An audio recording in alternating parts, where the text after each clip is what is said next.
We do now have some clue as to what triggered these sights and sounds on this Glasgow street.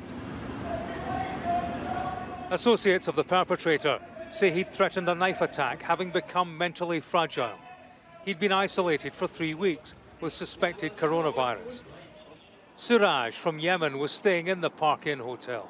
He told us he warned staff the night before the attack that the asylum seeker from Sudan was a risk.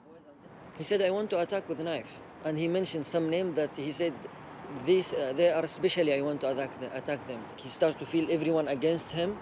I said, just I want to warn, we don't know what could happen. The reception, he said, okay, I will take it seriously and I will make the report. And I don't know what happened. It appears the perpetrator couldn't cope with living conditions inside the hotel. Come and see us inside. Everyone waiting the moment to explode. We are in the hotel as a prisoners. I know this is what I'm saying. They don't like it, Mears. So everyone in stress, they cannot go out because they have time. And they cannot sit in the room because it's everything in that room. They eat, they sleep, they wake up, everything in the same place. The condition of Police Constable David White has improved, no longer critical but stable. He's among 6 people still in hospital. The others are 2 hotel employees and 3 asylum seekers. A few hundred yards from the scene, police were out in force. This wasn't for events at the Park Inn, but for a planned Saturday demonstration that never materialised. Police colleagues paid tribute to theirs, a man they call The Rock. He was one of these really dependable guys who you want to have in your team.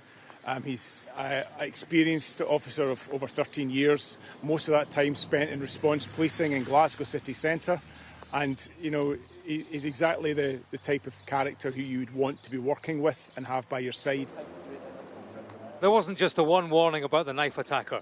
We understand that on the morning of the incident, he had a telephone consultation with an immigration lawyer with the help of an asylum seeker liaison worker. That worker told the lawyer the man was a danger, and the lawyer said he'd contact the Home Office. But shortly after the call ended, the attack took place.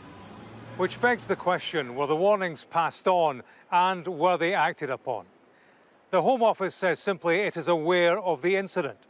The hotel owners and Mears Group, the company contracted to house asylum seekers, have expressed sympathy but say they'll make no further comment because, they say, of a live police investigation.